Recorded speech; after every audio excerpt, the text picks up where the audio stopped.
आपसे किडनी की हिस्टोलॉजी के बारे में बात हो रही थी। किडनी में तकरीबन 1 बिलियन के करीब नेफ्रॉन होते हैं, यानी तकरीबन 10 लाख के करीब नेफ्रॉन है।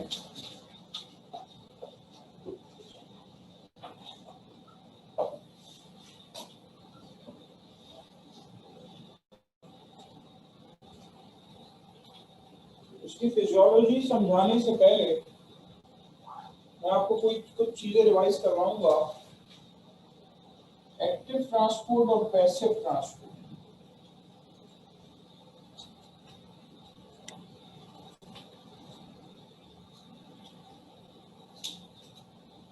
ठीक है, एक्टिव ट्रांसपोर्ट और पैसिव ट्रांसपोर्ट।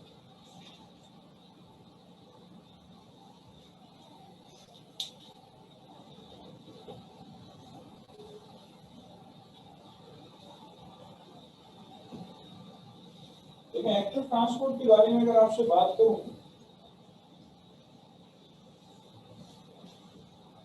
तो एक्टिव ट्रांसपोर्ट में आपके पास दो टाइप्स मिलेंगी आपको, को ट्रांसपोर्ट और काउंटर ट्रांसपोर्ट।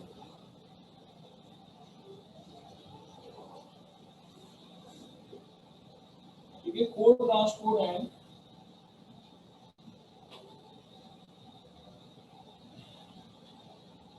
Counter transport. को ट्रांसपोर्ट में क्या होता है? को ट्रांसपोर्ट में होता ये है कि दो चीजें एक साथ सेल के अंदर जाएंगी। मिसाल के तौर पे यहाँ पे सोडियम आके लगा, इस कैरियर प्रोटीन पे यहीं पे ग्लूकोज आके लगा। अब एक्टिव ट्रांसपोर्ट में आपको पता है एटीपी चाहिए होता है, दोनों उसके साथ आके लगे तो प्रोटीन अंदर घूम जाएगा।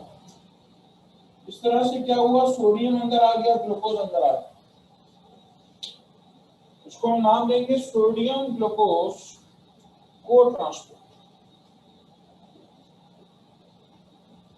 ठीक है, इसको हम नाम देंगे सोडियम ग्लूकोज को ट्रांसपोर्ट।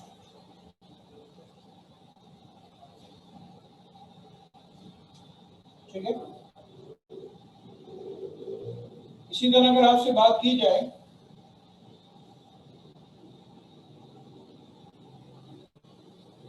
यहाँ सोडियम आके लगा, यहाँ अमाइनो एसिड आके लगा।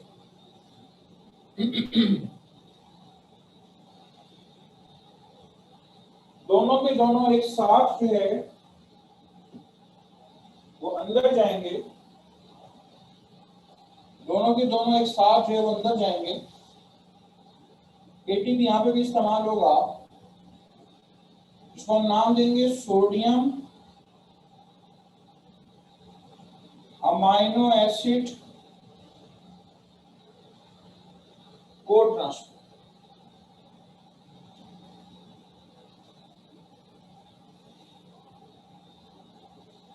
ये देखो,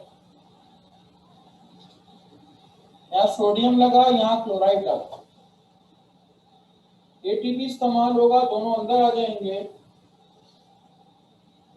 इसको नाम देंगे हम सोडियम क्लोराइड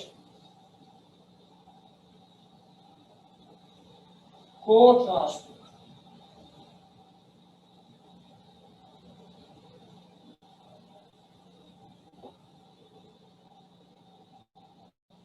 ठीक है,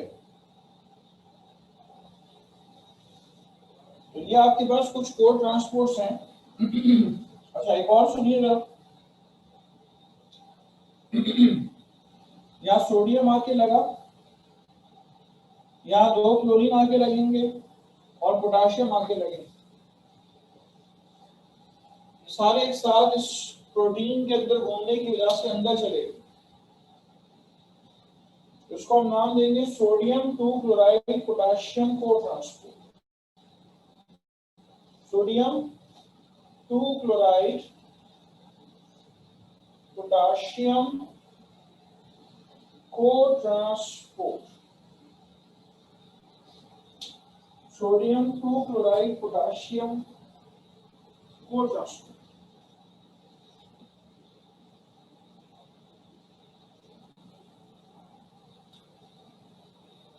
ठीक है, इसी तरह आपको काउंटर ट्रांसपोर्ट्स मिलेंगी। सोडियम यहाँ के लगा, पोटाशियम यहाँ के लगा, प्रोटीन घूम जाएगा, सोडियम अंदर आ जाएगा, पोटाशियम बाहर आ जाएगा, उसको हम नाम देंगे सोडियम पोटाशियम स्लैश लगाएंगे, काउंटर ट्रांसपोर्ट।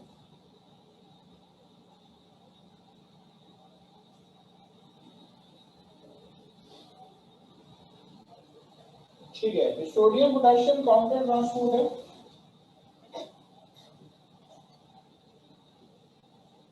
तो ये भी एक्टिव ट्रांसपोर्ट की टाइप है। अच्छा, जब ये सॉल्ट्स अंदर जाते हैं तो यहाँ पे आपको पैसिव एब्जॉर्प्शन ऑफ वाटर मिलेगी। You will find passive absorption of water.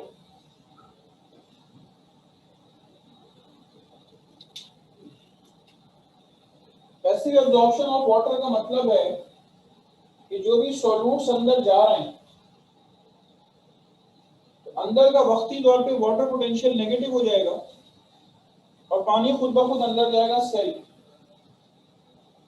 ठीक है, पानी जो है वो खुद ब खुद सेल के अंदर जाएगा, इसको हम नाम देंगे पैसिव एब्जॉर्प्शन ऑफ वाटर। ठीक है, this will termed as passive absorption of water. इस तरह से पानी जो है वो आपके पास पैसिवली एब्जॉर्ब हो जाएगा। ओके,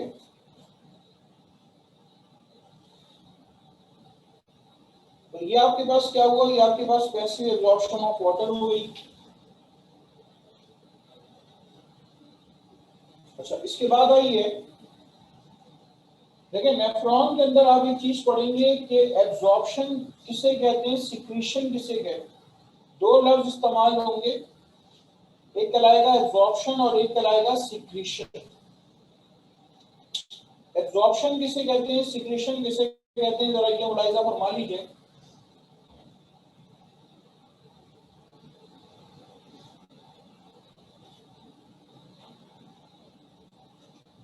देखिए, होगा ये कि नेफ्रॉन में कोई चीज फिल्टर होकर यहाँ पर आएगी, वो यहां से गुजरेगी, वो आपके पास यहाँ फ्री स्पेस में आए और फिर ब्लड में चली जाए। ठीक है, वो फ्री स्पेस के अंदर आए और फिर ब्लड में चली जाए, इसको हम नाम देंगे एब्जॉर्प्शन।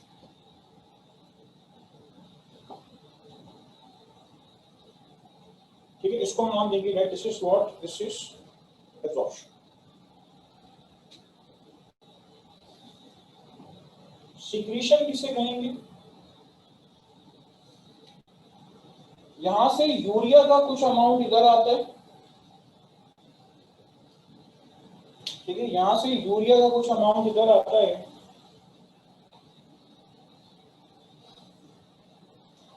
यूरिया सारी की सारी इधर से इधर नहीं आती, बल्कि कुछ यूरिया ब्लड में भी रह जाती है और आगे बढ़ जाती है। कुछ यूरिया ब्लड में भी रहती है और आगे बढ़ जाती है। तो बेटा वो यूरिया इधर आए और फिर इधर आ जाए, इसको कहते हैं सिक्रीशन। ना सिर्फ यूरिया बल्कि और भी बहुत सारी चीजें। क्रिएटिनिन भी ऐसा होता है, कुछ क्रिएटिनिन यहाँ से आता है, कुछ ब्लड में रहता है, तो वो यहाँ से स्पेस में आए फिर इधर आ जाए, इसको क्या नाम देते हैं, इसको हम नाम देते हैं सिक्रीशन। और अगर सिक्रीशन फिर भी समझ में ना आए तो और से सुनिएगा, यहां से जो यूरिया फिल्टर होता है उसकी क्वांटिटी होती है 0.5%। अब जो यूरिन है, यूरिन में होता है यूरिया 2%। यूरिन में यूरिया है 2%। अब बात सारी यह है कि जो यूरिन में यूरिया 2% है, ये 2% यूरिया यूरिन में 1.5% कहां से आया, क्या तो 0.5 रहता, तो 1.5% कहां से आया। तो देखें, जो यूरिया ब्लड में रह जाता है तो वो इस रास्ते से आता है, डायरेक्ट ट्यूब्यूल के अंदर आता है, इसको हम कहते हैं सिक्रेशन।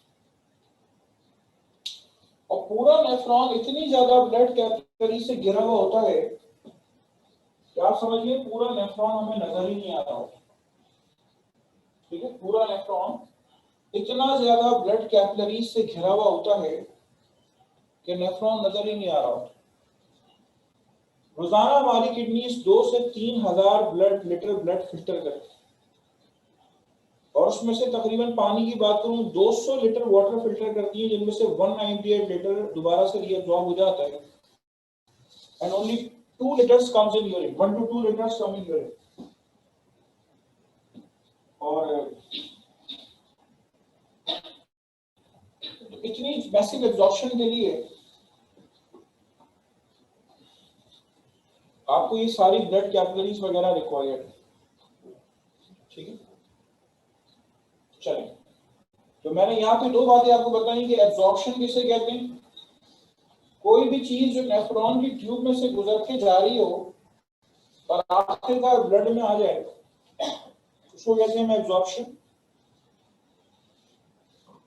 ठीक है, और कोई चीज ऑलरेडी ब्लड में हो, ब्लड से स्पेस में आए, स्पेस के बाद ट्यूबुलर फ्लूइड में आ जाए, उसको कहते हैं सिक्रेशन।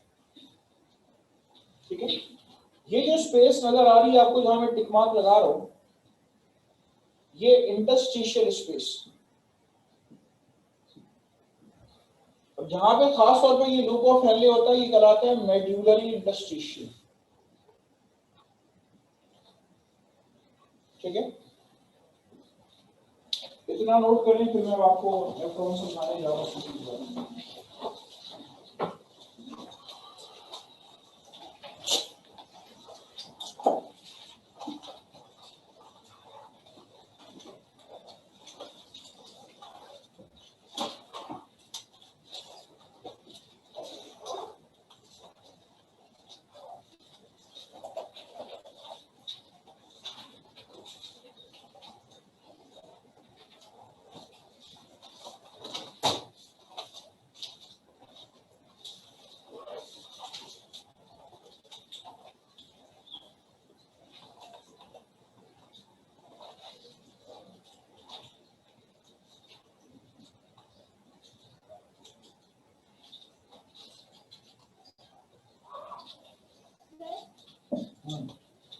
सोडियम में क्या निकाल पाते हैं, हाई चीज में सोडियम इस्तेमाल किया है, कैसे बगैर पोटाश हो नहीं सकता।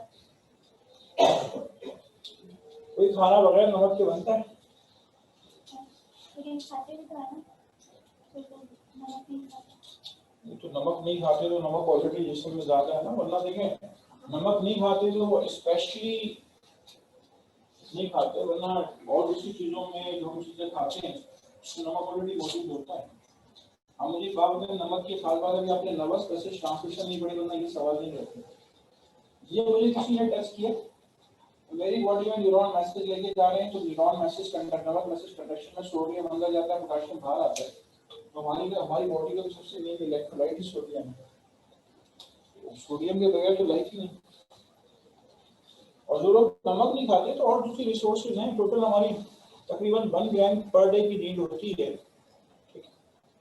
1 ग्राम पर डे की नीड है, तो जो नमक की एहतियात करते हैं तो वो किसी न किसी तरह से वो अपना 1 ग्राम पूरा कर लेते हैं। अगर बिल्कुल वो दूध भी ले रहे हैं अपनी डाइट में, तो क्या मिल्क में सॉल्ट नहीं होते? बिल्कुल गोश्त खा रहे हैं, खाना खा रहे हैं तो उसमें सॉल्ट नहीं होते, बिल्कुल सॉल्ट होता है। चलिए भुना हुआ गोश्त भी खाया उन्होंने, उसमें तो सॉल्ट मौजूद है। अब वो एडिशनली जो नमक की बोतल से लेके डालने वाली बात है, तो वो बहुत ज्यादा हो जाता है।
हमारी ज्यादातर जितनी भी ब्लड प्रेशर की मेडिसिन होती है वो किडनी पे जाके काम करती है।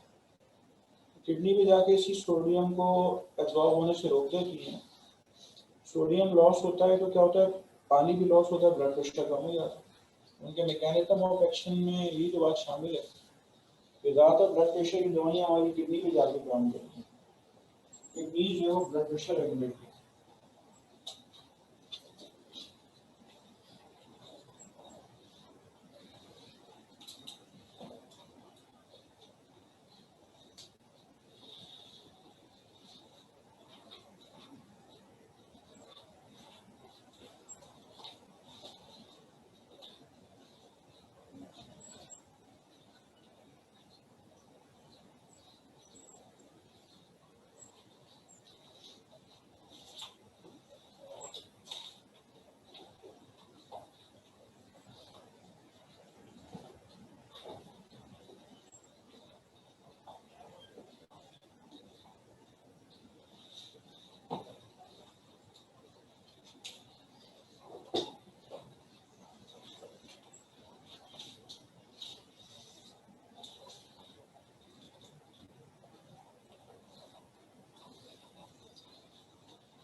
आगे बात करूं,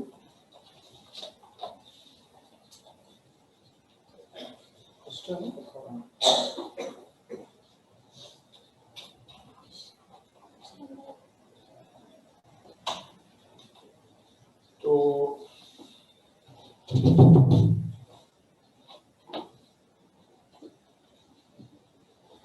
सबसे पहले आते हैं अभी आपको डस्टर भी देते हैं।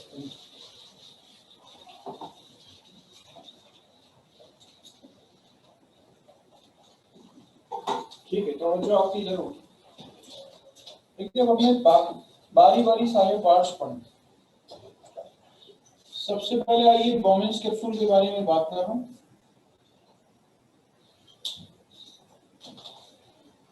ये देखिए, ये ग्लोमेरुलस मौजूद है, ठीक है, ये ग्लोमेरुलस मौजूद है। ये एफरेंट आर्टीरियल ब्लड लेके आया तो होगा क्या कि ब्लड में से कुछ चीजें यहां से यहां ट्रांसफर हो जाएंगी, बोमेंस कैप्सूल के अंदर ट्रांसफर हो जाएंगी।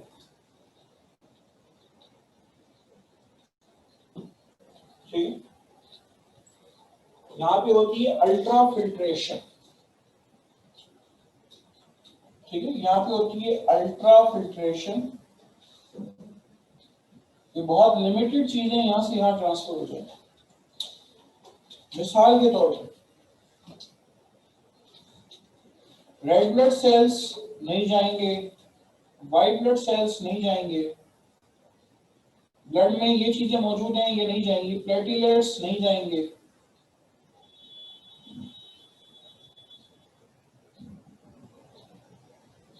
प्रोटीन्स नहीं जाएंगे, सोडियम आयंस चले जाएंगे, पोटाशियम आयंस चले जाएंगे, कैल्शियम आयंस चले जाएंगे, पानी चला जाएगा, अमाइनो एसिड्स चले जाएंगे, यूरिया चला जाएगा, क्रिएटिनिन चला जाएगा, यूरिक एसिड चला जाएगा, ग्लूकोज चला जाएगा। ठीक है, ये चीजें यहां से फिल्टर नहीं होगी। बाकी सारी चीजें आपके पास एक बड़ी क्वांटिटी में या एक्सेस क्वांटिटी में वो फिल्टर हो जाएंगी और कहाँ आ जाएंगी, आपके पास बोमेंस कैप्सूल के अंदर आ जाएगी। इसको हम नाम देते हैं अल्ट्रा फिल्ट्रेशन। अल्ट्रा फिल्ट्रेशन के जरिए ब्लड में जो चीजें मौजूद है वो इधर आ। अब उसके बाद क्या होगा, नेफ्रॉन का असल काम क्या है? नेफ्रॉन का असल काम ये है कि वो अनवांटेड या इजाफी चीजों को बॉडी से एक्सक्रीट करा दे और बेकार और जो काम की चीजें वो अपने पास रीअब्सॉर्ब करे। अब उसके बाद आएगी बारी पीसीटी की, प्रॉक्सिमल कॉन्वोल्यूटिव ट्यूब्यूल। ईसीटी में क्या होगा, ईसीटी में आपके पास एब्जॉर्प्शन भी होगी, सिक्रेशन भी होगी। किन चीजों की एब्जॉर्प्शन होगी, किन चीजों की सिक्रेशन होगी, जरा ये मुलाहिजा फरमा लें।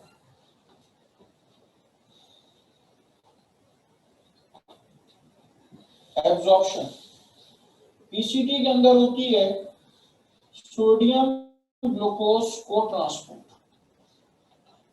आपको पीछे बताकर आ रहा हूं कि ये जो प्रॉक्सिमल कॉन्वोल्यूटेड ट्यूब्यूल है, अगर मैं इसको कट करके दिखाऊं, अगर मैं इसको कट करके दिखाऊं तो आपको इसके सेल्स ये नजर आ रहे हैं। यहाँ पे सोडियम आके लगा, यहाँ पे ग्लूकोज आके लगा, और ये सोडियम और ग्लूकोज सेल के अंदर आ गया। ठीक है, इसको नाम देते हैं सोडियम ग्लूकोज को ट्रांसफर। तो फिर उसके बाद इंटरस्टिशियल में आएंगे और ब्लड में जाएंगे वो अपनी जगह पे, लेकिन सोडियम ग्लूकोज को ट्रांसपोर्ट यहाँ पे हो रही है। इसके बाद आइए, यहाँ पे होगी सोडियम अमाइनो एसिड को ट्रांसपोर्ट।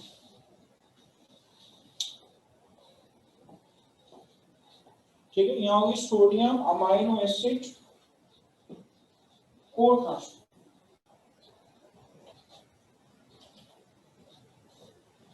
यानी कि सेल में आपके पास सोडियम आके लगा, अमाइनो एसिड आके लगा, ये दोनों अंदर चले जाएंगे इनके सेल्स, पीसीडी के सेल्स। इसी तरह सोडियम क्लोराइड को ट्रांसपोर्ट होगी। ठीक है, सोडियम क्लोराइड को ट्रांसपोर्ट होगी। इसके अलावा और क्या होगा, पैसिव एब्जॉर्प्शन ऑफ वाटर। ठीक है, वाटर की पैसिव एब्जॉर्प्शन है,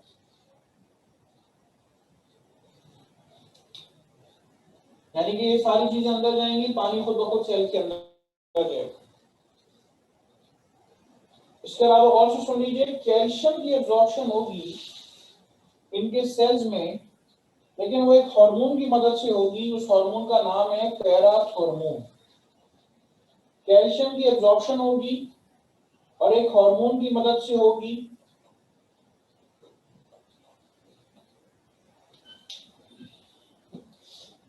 हार्मोन का नाम है पैराथॉर्मोन, पैराथॉर्मोन या पैराथायरॉइड हार्मोन। ठीक है, पैराथॉर्मोन या इसको हम पैराथायरॉइड हार्मोन का भी नाम देते हैं। ठीक है, पैराथॉर्मोन या पैराथायरॉइड हार्मोन की मदद से कैल्शियम की एब्जॉर्प्शन होगी।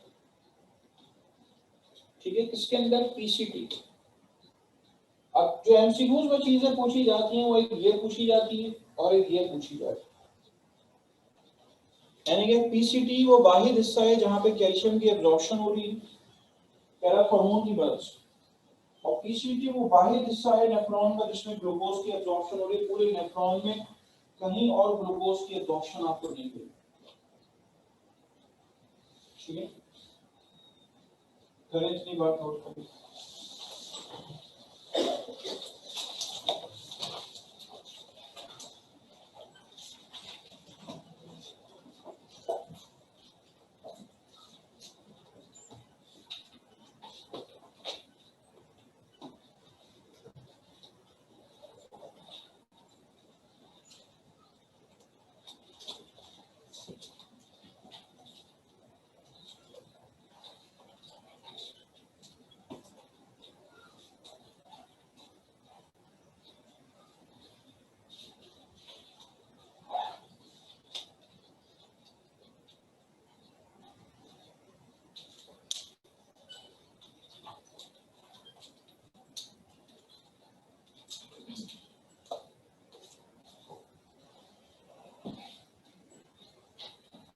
देखिए बेटा, एक बात ध्यान में रखिएगा कि कोई भी अनाउंसमेंट, आपको पता है आपकी इंस्टीट्यूशंस के हवाले से भी हुई है, कोई भी आपकी ऑनलाइन क्लास अगर होती है, ऑब्वियसली आप आपकी आगे जो भी टाइम पीरियड होगा आपको अनाउंस हो जाएगा।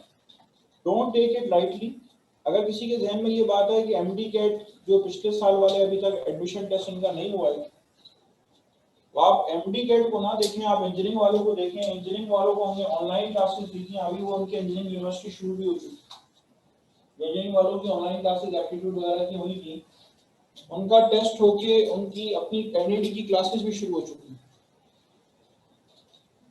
तो डोंट टेक इट लाइटली। क्या कहते हैं कि आपने ऐसा नहीं कि हाँ भाई ज्वाइन करके जो है वो अपने कामकाज में लग गए, आपने प्रॉपरली थॉरोली जो है वो क्लासेस कंडक्ट करनी ही लेनी, बहुत इंपॉर्टेंट है। ठीक है, बहुत इंपॉर्टेंट है, और इसको आपने सीरियसली जो है वो उसको प्रोसीड करना है। अभी ऐसा है कि मैं डायरेक्ट बोल रहा हूँ तो इसका जो लैपटॉप का माइक है वो वर्क कर रहा है।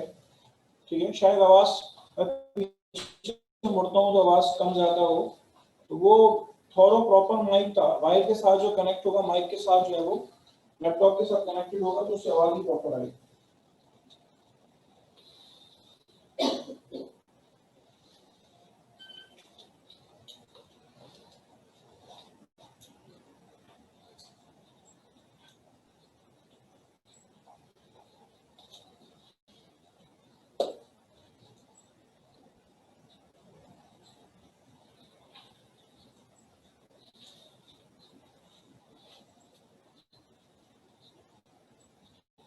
लास्ट ईयर जो आखान वालों ने एंट्री टेस्ट की है वो भी टेस्ट हो चुका है, वो भी सारी ऑनलाइन क्लासेस हुई हैं, और फिर उसके बाद उनका टेस्ट भी कंडक्ट हुआ है कि एडमिशन टेस्ट हुए, और फिर उसके बाद उनके एडमिशन प्रोसेस में गए हैं। जो भी स्टूडेंट्स वगैरह का एडमिशन हुआ है वो सब ऑनलाइन क्लासेस के जरिए जो हो गया है।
चलिए आगे बात करूंगा फर्दर आपसे, पीसीटी के बारे में बात हो गई।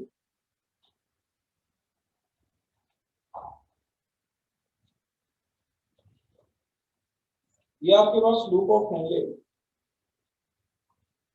ठीक है, this is the loop of Henle. एक बात और सुन लें पीसीटी के बारे में, सबसे ज्यादा पानी के एब्जॉर्प्शन पीसीटी में,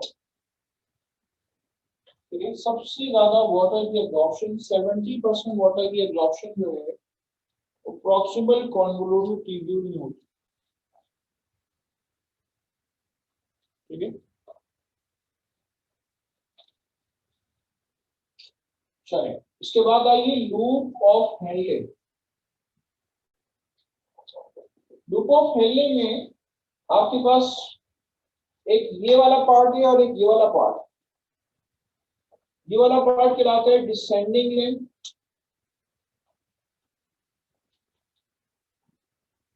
और ये वाला पार्ट कहलाता है असेंडिंग लिंब।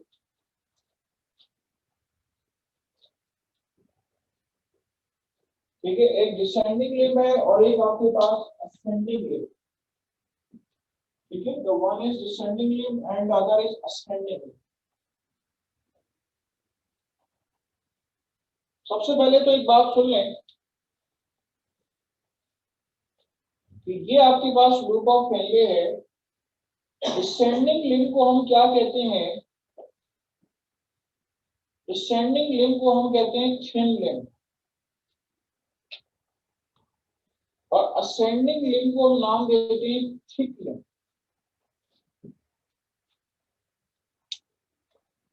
ठीक है, एक थिन लिंब है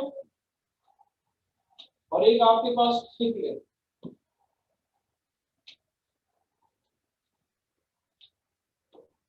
जो थिक लिंब होता है,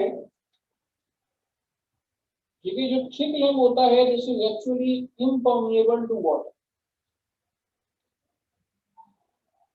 ठीक है, दिस इज एक्चुअली, इसके अंदर मैं ये कलर कर रहा हूँ, ये कलर किस बात को इंडिकेट कर रही है? कलर इस बात को इंडिकेट कर रहा है कि this is actually impermeable to water.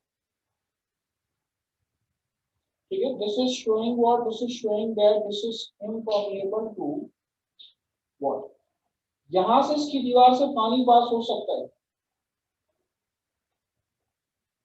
कर लें, मोबाइल पहले बंद कर लें फिर बता दो। अब पीछे आधा एक घंटा तो रुक ही सकते हैं ना, कोई बात पूरी प्रोसीड करूं। ये देखें, इसकी दीवारें थिन है तो यहाँ से इसकी दीवारों से पानी पास हो सकता है, लेकिन अगर पानी यहाँ पे आएगा तो पानी यहाँ से इसकी दीवारों से क्रॉस करके दूसरी तरफ नहीं जा सकता। Its wall is permeable to water and its wall is impermeable to water. तो दोनों की परमेबिलिटी के अंदर है। कल नोट करें।